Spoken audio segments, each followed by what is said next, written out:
For 3,000 years, the Zithari Dominion ruled the stars without anyone to challenge them.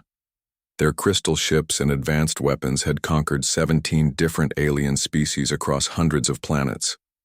The Zithari believed in a simple rule: join us or die. Humanity had always looked at the stars and wondered if they were alone. In the year 2157, they finally built ships that could travel faster than light. Earth celebrated this achievement, not knowing that alien eyes were already watching. Deep in space, a massive crystal ship floated among the stars. Its surface caught the light of distant suns and broke it into countless colors. Inside, Admiral Carthel received an alert from the long-range sensors. A new species had achieved faster-than-light travel. "Show me," he commanded. A three-dimensional image appeared before him, displaying a small blue planet orbiting an average yellow star. "Humans," one of his officers said. "They call themselves humans." Admiral Carthel studied the image with his 4 eyes. "Prepare a scout fleet. We will observe them first, then decide if they are worthy of joining the Dominion." On the edge of the Alpha Centauri system, the exploratory ship Pathfinder moved through the darkness of space. Captain William Carter sat in the command chair, watching as his crew monitored the ship's systems. This was humanity's first mission beyond their solar system, and so far, everything had gone according to plan. "Captain," called out the communications officer, "I'm picking up a signal. It's not one of ours." The bridge fell silent. Everyone knew what this meant. "Put it through," Captain Carter said, his voice steady despite the rapid beating of his heart. The signal came through as strange sounds at first, but the ship's computer quickly began translating. The message was simple: "Attention, human vessel. This is the 3rd Fleet of the Zithari Dominion. Your species has been noticed. Prepare for evaluation." Captain Carter immediately sent a message back to Earth. "This is not a drill. We have made first contact with an alien civilization calling themselves the Zithari Dominion. They are aware of our presence and are coming to evaluate us. Request immediate instructions." The message reached Earth 8 minutes later. Within an hour, the United Nations Space Defense Council gathered in an emergency meeting in Geneva. Representatives from all nations sat around a large table, their faces showing a mix of fear and excitement. Admiral John Peters stood up first. "Ladies and gentlemen, we have prepared for this possibility for decades. The question is no longer if aliens exist, but how we will respond to their presence." The room erupted in voices. Some argued for immediate peaceful contact, others for caution. The debate grew heated until a woman in a dark blue suit stood up. The room fell silent. Director Elizabeth Stone rarely attended these meetings. As the head of the classified Artemis program, she worked in the shadows, away from public view. Her presence alone told everyone how serious the situation was.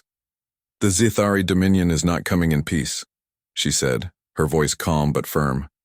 "Our deep space monitoring stations have been tracking their movements for the past 5 years. They are a conquering force that has subjugated at least 17 other species." She pressed a button, and a holographic display appeared in the center of the table. It showed images of massive crystal ships destroying planets, enslaving populations, and strip mining entire worlds. "They will offer us a choice: surrender or extinction. I suggest we offer them a third option."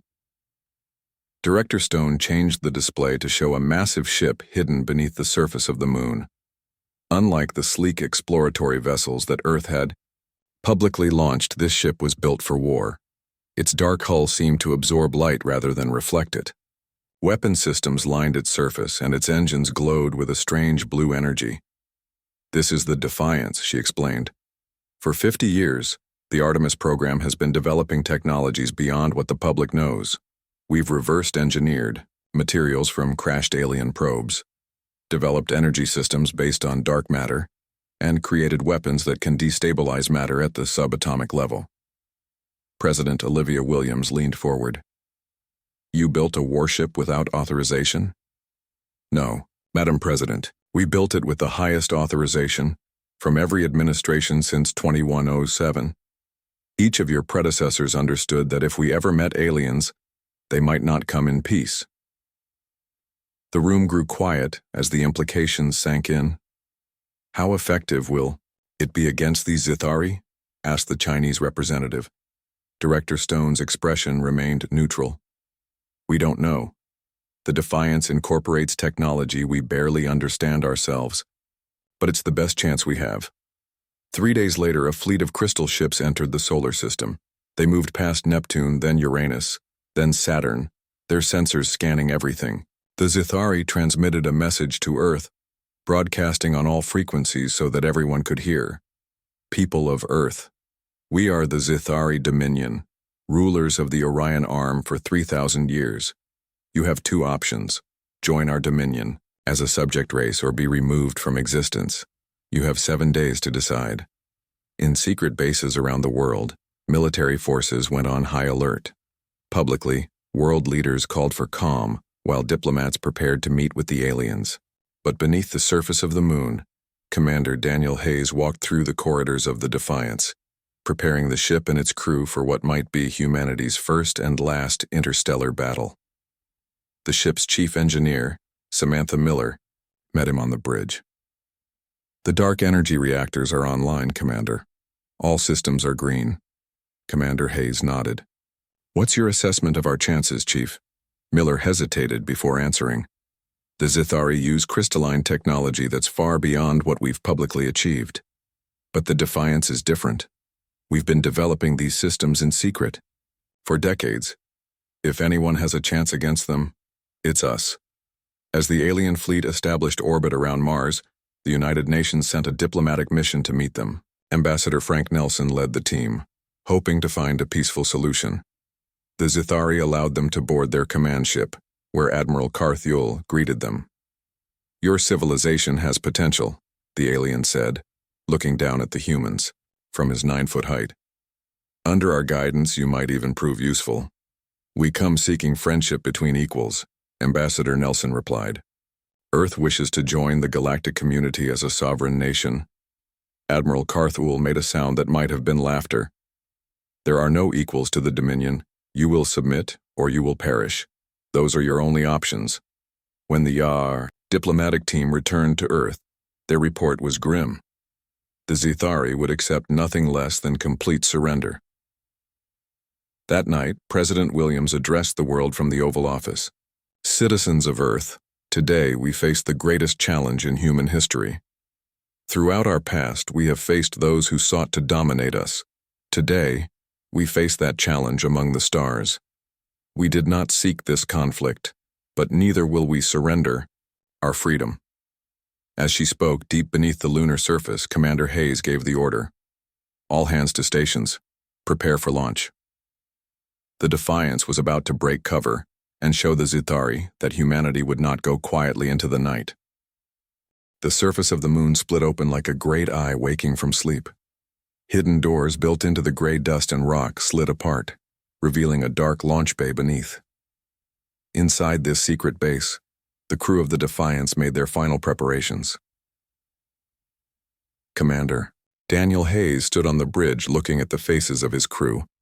They were the best Earth had to offer: scientists, engineers, and soldiers who had trained in secret for years. All of them knew they might not return from this mission. "The Baoai Zithari believe they know everything about us," he said, his voice calm and steady.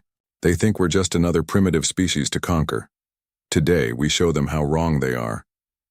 The ship's engines hummed to life, glowing with a blue light that seemed to bend the air around it. This was not ordinary technology. The Defiance used principles of physics that most humans didn't even know existed. "Dark energy reactors at full power," reported Chief Engineer Samantha Miller. "Gravitational control systems online. Stealth systems active." Commander Hayes nodded. "Take us up nice and slow. Let's not announce ourselves until we're ready." The massive battleship rose from its lunar cradle, breaking free from the moon's weak gravity. Unlike conventional ships, the Defiance didn't need rockets or thrusters. It manipulated the fabric of space itself, creating a bubble of altered gravity that moved the ship forward. As they cleared the launch bay, the crew got their first good look at the Zithari fleet. 5 massive crystal ships hung in orbit around Mars, each one larger than the largest city on Earth. The alien vessels sparkled in the sunlight, beautiful and terrifying. "They're so big," whispered Lieutenant Alan Wilson, the weapons officer. "Size isn't everything," Commander Hayes replied. "We have something they don't expect. Surprise." Back on Earth, world leaders watched the launch through secure channels. In the White House Situation Room, President Williams and her advisors sat in tense silence. "The Defiance has cleared the moon," reported a military officer. "Stealth systems are functioning perfectly. The Zithari haven't detected them yet." Director Stone stood in the corner, her face showing no emotion. She had spent decades preparing for this moment. "Remember, Madam President, the Defiance isn't just a ship. It's humanity's statement to the galaxy that we will not be conquered." In space, the Defiance moved silently toward the alien fleet. Its dark hull absorbed light instead of reflecting it, making it nearly invisible against the blackness of space. The ship's sensors gathered data on the Zithari vessels, looking for weaknesses. "Their shields operate on a crystalline matrix," reported Science Officer Paul Lewis. "They're designed to stop physical objects and energy weapons we've publicly demonstrated. But our dark energy weapons operate on principles they've never seen before." Commander Hayes studied the tactical display. "We'll target the smallest ship first, hit them hard and fast, then pull back to assess their response." He opened a channel to Earth. "This is Commander Hayes. We're in position and preparing to engage. If we don't make it back, tell our families we died free." President Williams replied, her voice steady despite the gravity of the moment. "Good luck, Commander. All of humanity stands with you today." As the Defiance approached the Zithari fleet, Admiral Carthol was growing impatient. The humans had not yet responded to his ultimatum, and he considered this disrespectful. "Send another message," he ordered. "Tell them they now have only 3 days to decide instead of 7. Their delay only proves their inferiority." His communication officer was about to send the message when alarms suddenly blared throughout the ship. "Admiral, unknown vessel detected. It's not using any propulsion system we recognize."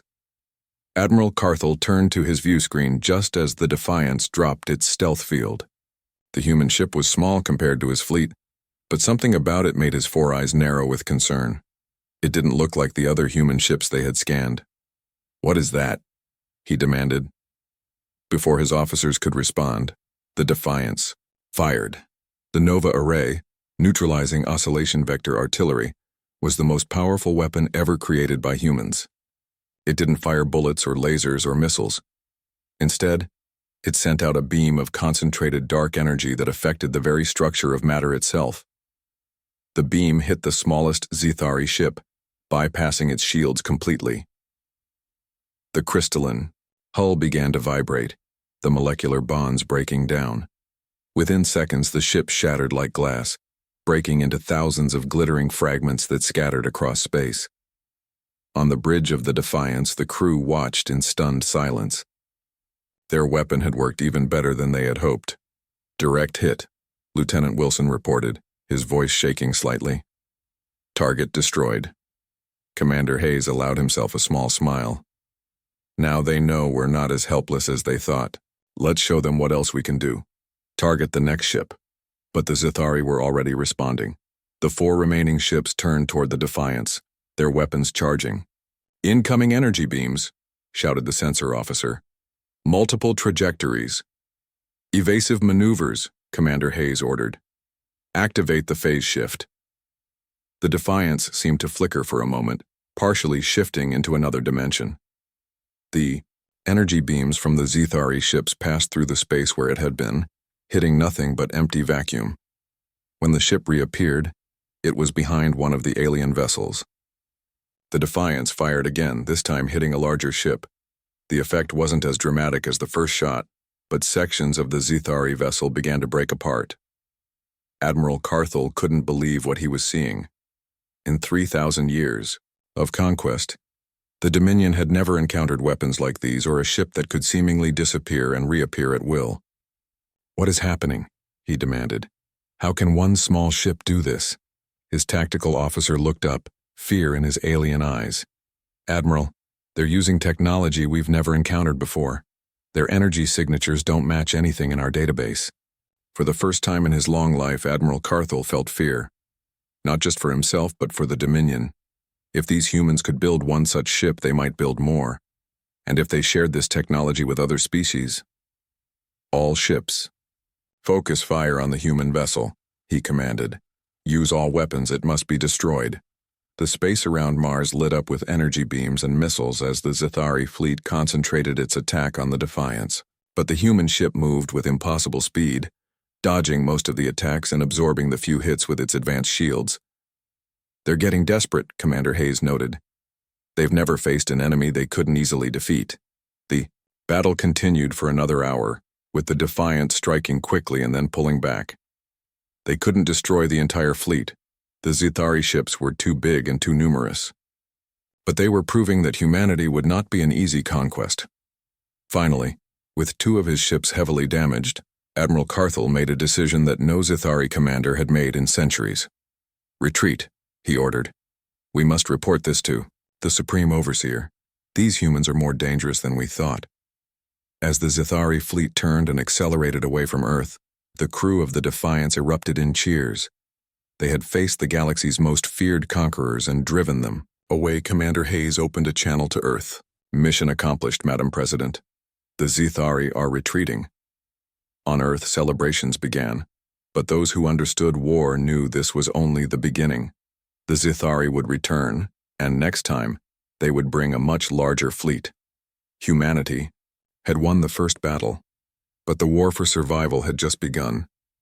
The Defiance returned to its lunar base as a hero ship. The crew was tired but proud. They had faced the most feared force in known space and survived. More than survived. They had won. Commander Hayes stepped off the ship to find Director Stone, waiting for him. She didn't smile, but there was pride in her eyes. Congratulations, Commander, you've just made history. Thank you, ma'am. But they'll be back, won't they? Director Stone nodded. With a bigger fleet. We have to be ready. On Earth, leaders from all nations gathered to discuss what had happened and what to do next. The secret of the Defiance was now public knowledge. People around the world celebrated the victory, but they also knew the danger wasn't over. President Williams addressed the United Nations. The Zithari will return. One ship, no matter how advanced, cannot stand against their entire empire. We need more ships like the Defiance, and we need them quickly. In a large room beneath the UN building, Commander Hayes showed the world's top scientists and military leaders the technology that had driven away the aliens. The dark energy reactor works by tapping into the same force that's causing the universe to expand, he explained. It gives us nearly unlimited power, but it's not easy to control. Chief Engineer Miller added, we can build more ships, but we need resources and people. Everyone will have to work together. Nations that had been enemies for centuries now joined forces. Old conflicts were set aside in the face of this new threat from the stars. Factories around the world switched to building parts for the new fleet. Scientists shared their research freely. It was the greatest unified effort in human history. While Earth prepared, Admiral Carthel faced the anger of his superiors. He stood before the Supreme Overseer on the Zithari homeworld, his head bowed in shame. You retreated from a primitive species with only one warship, the Supreme Overseer said, his voice cold. Explain yourself. Their technology is unlike anything we've seen before, Admiral Carthel replied. They can phase through space, and their weapons ignore our shields. We were unprepared. The Supreme Overseer growled softly. In 3,000 years, no species has ever driven back a Dominion fleet. This cannot stand. These humans must be made an example of. He turned to his war council. Gather the Grand Fleet, every available ship from every corner of our empire. We will crush these humans with such force that no species will dare to resist us again. Back on Earth, 2 months had passed. In secret facilities around the world, 3 new ships took shape. They were siblings to the Defiance, built using the same technology but with improvements based on what had been learned in the first battle. Commander Hayes stood in the lunar shipyard, looking at the new vessels. The Courage, the Resolve, and the Steadfast floated in their construction bays, nearly ready for launch. They're beautiful. said Lieutenant Wilson, who stood beside him. "Let's hope they're enough," Commander Hayes replied. In a laboratory nearby, Science Officer Lewis made an important discovery. He had been studying pieces of the destroyed Zithari ship, trying to understand the crystalline technology. "Commander, I think I've found something," he said when Hayes visited the lab. "The Zithari ships are grown, not built. Their hulls are like living crystal that responds to specific frequencies." "What does that mean for us?" Hayes asked. "It means we might be able to disrupt their ships more effectively. If we adjust our weapons to match the resonant frequency of their crystal structure, we could do more damage with less energy." This discovery was a breakthrough. Engineers immediately began modifying the weapon systems on all 4 ships to take advantage of this weakness. But time was running out.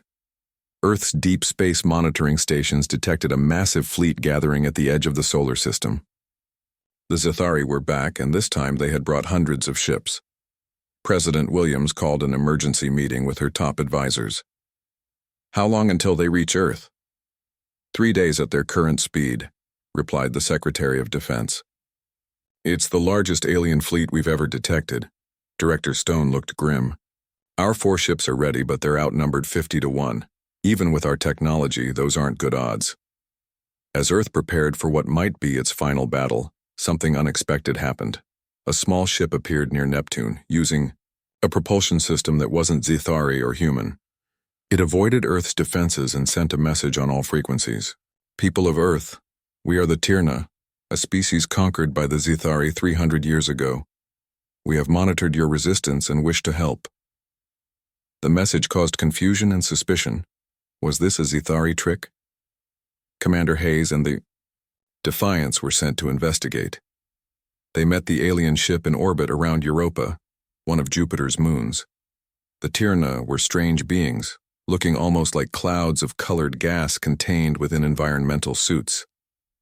Their ship was small but advanced in ways different from both human and Zithari technology. "We have lived as slaves to the Dominion for generations," the Tirna representative explained. "Many of us work on their ships as engineers. We know their weaknesses." Commander Hayes studied the alien carefully. "Why would you help us?" "Because in 3,000 years, you are the first to defeat them in battle. News of your victory has spread through the Empire, giving hope to all conquered species. If the humans can fight back, perhaps we can too."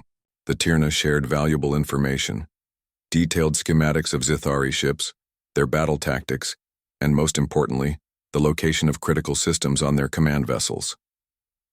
The crystal mind at the center of each flagship controls all ships in its battle group, the Tirna explained. Destroy it, and the other ships become disorganized. This information gave Earth a new strategy. Instead of trying to fight the entire fleet, they could target the command ships. When the Tirna ship prepared to leave, Commander Hayes asked, "Will you fight with us?" The alien's colors shifted in what might have been sadness. "We cannot. Our numbers are too few, and we must bring hope to others, but know this, you are not alone in your fight. Other species watch and wait. If you succeed, a revolution will spread across the stars." The Tirna ship disappeared into deep space, leaving humanity to face the coming battle, but now they had knowledge they didn't have before. And sometimes knowledge is the most powerful weapon of all. Earth's small fleet of 4 advanced battleships took position near the orbit of Mars. They would meet the Zithari there, away from Earth, to minimize damage to their home planet if they failed. Commander Hayes addressed the crews of all 4 ships. "Today, we fight not just for Earth, but for all species who have suffered under the Dominion. Remember your training. Remember what we're fighting for, and remember, they may have more ships, but we have something they'll never understand." "What's that, sir?" asked a young crew member. Commander Hayes smiled. "Freedom. The Zithari fight, because they're ordered to. We fight because we choose to. That makes all the difference." As the massive Zithari fleet appeared on their sensors, Earth's 4 ships powered up their weapons. The greatest battle in human history was about to begin. The space between Earth and Mars filled with light as the battle began. Hundreds of crystal ships from the Zithari fleet fired energy beams at the 4 human vessels. The dark hulls of the Defiance, Courage, Resolve, and Steadfast seemed tiny. Compared to the massive alien armada, Supreme Overseer Zithnarl watched from his flagship, the largest vessel in the fleet. "Crush them completely," he ordered. "Let nothing survive." The human ships didn't try to fight the entire fleet head-on. Instead, they used their phase shift technology to blink in and out of normal space, appearing in one location, firing their weapons, and then disappearing before the Zithari could respond. "Target the command ships," Commander Hayes ordered from the bridge of the Defiance. "Remember what the Tyranid told us. Look for the larger ships at the center of each battle group." The Koikibu, 4 Earth ships coordinated their attacks perfectly. When one appeared and drew the attention of the Zithari, another would phase in behind the aliens and fire at their unprotected rear. On the Steadfast, Captain Linda Reed spotted one of the command vessels. "There, that's a flagship. All weapons. Focus on that target." The Steadfast and the Resolve attacked together, their Nova arrays now calibrated to the exact frequency that would disrupt the crystal structure of the Zithari ships. Their beams hit the alien flagship, causing it to vibrate violently. Inside that ship, the crystal control system shattered. Without guidance, 20 smaller Zithari vessels suddenly lost coordination. Some crashed into each other, while others fired their weapons randomly. "It's working," Captain Reed reported. "The battle group is falling apart." But the victory was short-lived. A massive energy beam from the Supreme Overseer's flagship struck the Resolve, cutting through its shields. The human ship spun out of control, trailing debris and venting atmosphere. "The Resolve is hit badly," reported Lieutenant Wilson on the Defiance. "They've lost power to their main engines." Commander Hayes made a quick decision. "The Courage will escort them back to Earth. We'll continue the attack with the Defiance and the Steadfast." As 2 of the human ships retreated, the Zithari pressed their advantage. Hundreds of crystal vessels surrounded the remaining 2 Earth ships, firing from all directions. "We can't keep this up much longer," Commander Hayes said as the Defiance shook from another hit. "We need to end this now." He studied the tactical display, looking for the Supreme Overseer's flagship. It was the largest ship in the alien fleet, nearly 5 miles long with a crystal structure that glowed with a red light. "There," he pointed. "That's our target. If we can take out their leader, it might force them to retreat. But it's in the middle of their fleet," Captain Reed said over the comm. "We'd never get close enough." Science Officer Lewis spoke up. "Maybe we don't need to get close. The Turna said all Zithari ships communicate through quantum links. What if we use that against them?" On Earth, scientists and military leaders watched the battle through long-range sensors. They could see that the human ships were fighting bravely, but were greatly outnumbered. "We should send all our conventional forces to help them," suggested. The Chinese General. Director Stone shook her head. "Regular ships would be destroyed instantly. We need another solution." One of the scientists stepped forward. "I've been studying the data from the Tyrna. The Zithari use quantum communication to link their ships. It's faster than light and impossible to jam, but it might be possible to hack." President Williams looked interested. "Explain." "If we can access their network, we could feed false information to their ships, make them see enemies where there are none." It was a desperate plan, but they had no other options. A team of scientists and computer experts began working immediately, using the quantum communication equipment on the Defiance to try to break into the Zithari network. Back in space, the battle grew more intense. The Steadfast took a direct hit to its weapon systems and could no longer fire its Nova array. "We can still move," Captain Reed told Commander Hayes. "We'll act as a decoy while you go after the flagship." Before Hayes could argue, the Steadfast accelerated toward a group of Zithari ships drawing their fire. This gave the Defiance an opening to move closer to the Supreme Overseer's vessel. On Earth, the team of scientists made a breakthrough. "We're in their network," one shouted. "We can see everything they're seeing." Director Stone leaned over their shoulders. "Can you alter what they're seeing?" "Yes, but only temporarily. They'll detect the intrusion eventually. That's all we need. Make it look like their own ships are turning against them." In space, something strange happened. Zithari ships suddenly began firing on each other. Confusion spread through their fleet as vessel after vessel reported being attacked by allies. Supreme Overseer Zith Gnarl couldn't understand what was happening. "Stop firing on our own ships," he commanded. But the chaos only grew worse. The Defiance took advantage of the confusion. It slipped through the disorganized alien fleet and approached the Supreme Overseer's flagship. Using the information from the Tyrna, they targeted the exact location of the crystal mine at the center of the vessel. "Fire everything we have," Commander Hayes ordered. The Defiance unleashed its full arsenal. The Nova array fired at maximum power, sending a beam of dark energy directly into the heart of the alien flagship. The beam penetrated the ship's shields and struck the crystal mine. For a moment, nothing happened. Then cracks began to spread across the massive vessel's hull. Light poured from these cracks as the crystal structure began to fail. "Get us out of here now," Commander Hayes shouted. The Defiance activated its phase shift and disappeared just as the Supreme Overseer's flagship exploded in a brilliant flash of light and crystal fragments. The explosion was so powerful that it damaged dozens of nearby Zithari ships. Without their leader and unable to trust their own sensors, the alien fleet fell into complete disarray. Ship after ship began to retreat, jumping away to faster-than-light speeds until the space around Mars was empty, except for the human vessels. The Defiance approached the damaged Steadfast. Despite taking heavy damage, Captain Reed's ship had survived. "We did it," she said over the comm, her voice tired but happy. "We actually beat them." Commander Hayes looked at the sensor readings showing the Zithari fleet scattering across the solar system. "We won the battle," he agreed. "But the war isn't over. The Dominion still rules most of the galaxy. They'll be back. But next time, we might not be alone," Science Officer Lewis said. The Tyrna said other species were watching if they see that the Zithari can be defeated. As the two damaged ships limped back to Earth, news of their victory spread across the planet. Humans celebrated in every city and town. For the first time in 3,000 years, the Zithari Dominion had been truly defeated in battle. But far beyond the solar system, news of the human victory spread through other channels too. On planets conquered by the Dominion, enslaved species heard whispers of a small world called Earth that had stood against their oppressors, and won. The spark of revolution had been lit among the stars. 6 months passed since the great battle near Mars. Earth had changed in many ways. Nations that once fought each other now worked together.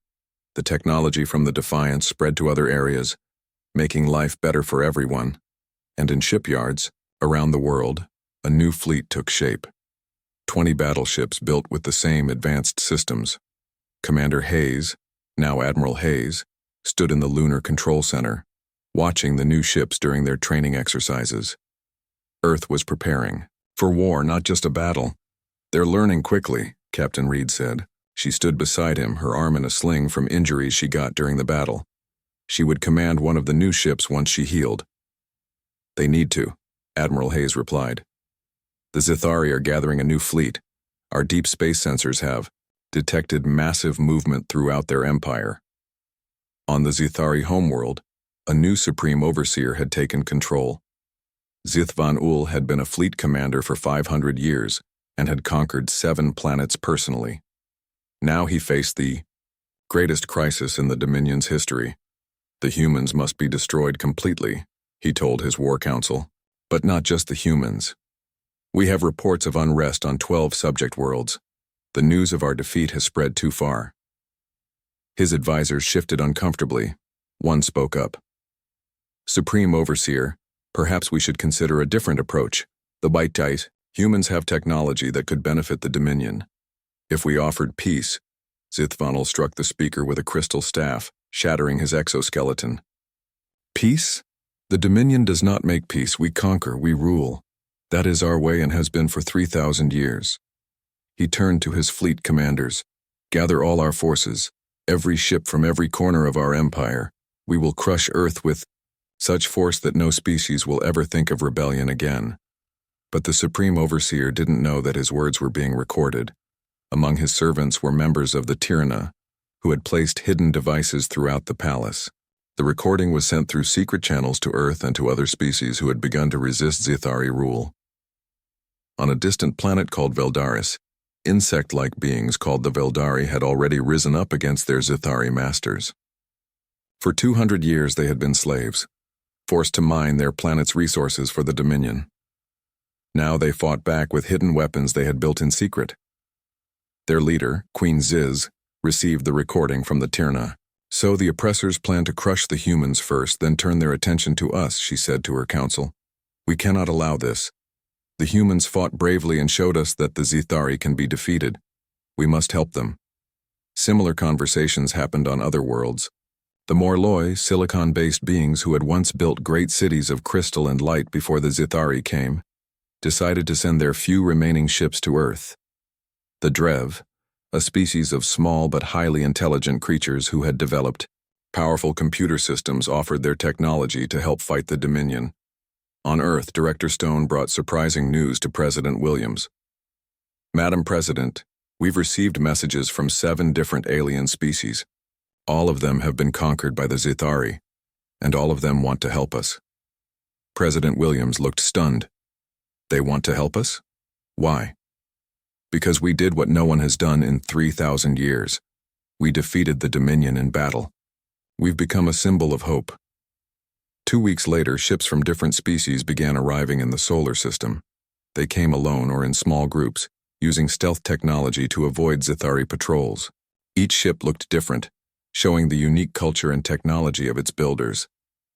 Admiral Hayes and a team of Earth's leaders met with representatives from each species aboard the space station Unity, which orbited the moon. It was the first meeting of what would become known as the Alliance of Free Worlds. Queen Shiz of the Veldari spoke first. For too long, the Zithari have ruled through fear. They take what they want and destroy any who resist. But now we have seen that they can be defeated. Together we can end their tyranny. The representative of the Morloi, a being named Crystal, Singer added, each of us has technology the others lack. The humans have their dark energy weapons and phase shift drives. My people know the crystal technology of the Zithari better than any. The Tyrna understand their communication systems. Together, we are stronger than any of us alone. For 2 days, the representatives shared information, technology, and battle plans. Earth offered to share its advanced weapons with the other species. In return, they provided knowledge about the Zithari Empire, its weak points, its supply lines, and the locations of its major fleets. Admiral Hayes studied the star maps they created together. The Zithari are gathering their forces here, near the star you call Zelnar. From there, they plan to launch a massive attack on Earth. Queen Ziz clicked her mandibles. Then we must not wait for them to come to us. We must strike first. It was a bold plan. Instead of defending Earth, the Alliance would attack the gathering Zithari fleet before it was fully assembled. They would use the combined technology of all their species to overcome the Dominion's greater numbers. 3 weeks later, the Alliance fleet assembled near Jupiter. 20 Earth battleships joined with 35 vessels from other species. It wasn't a large force compared to what the Zithari could gather, but each ship carried weapons and defenses the Dominion had never seen before. Admiral Hayes stood on the bridge of the Defiance, which had been repaired and upgraded with technology from their new allies. Captain Reed commanded the Steadfast, also repaired and improved. The Courage and a new ship named Unity completed Earth's lead squadron. From the Defiance, Admiral Hayes addressed the combined fleet. For 3,000 years, the Zithari Dominion has ruled through fear and force. They believe that they have the right to conquer any world they find, to enslave any people they meet. Today, we show them they are wrong. The fleet commanders from each species acknowledged his words. Despite their different bodies and languages, they all shared one thing: the desire for freedom. We fight not just for our own worlds, Admiral, Hayes continued, but for all worlds, for the right of every species to determine its own future. Today we take the first step toward a new galaxy, one where no empire rules through fear, where all peoples can live in peace and freedom. With those words, the Alliance fleet activated their faster-than-light drives. In flashes of light, they disappeared from the solar system, heading toward the gathering Zithari Armada. The greatest battle in the history of the galaxy was about to begin. On countless worlds across the Orion Arm, billions of beings from many species looked up at their skies. For most, those skies had represented only fear and oppression for as long as they could remember. The Zithari came from above, bringing only pain and slavery. But now something new stirred in their hearts as whispers spread from planet to planet. Humans from a distant world called Earth had stood against the Dominion and won. Others had joined them. Together they fought not just for themselves but for all peoples. For the first time in 3,000 years, the oppressed peoples of the galaxy dared to hope. And that hope, once kindled, would prove more powerful than all the crystal ships and energy weapons of the Zithari Dominion. The age of fear was ending. A new age of freedom was about to begin.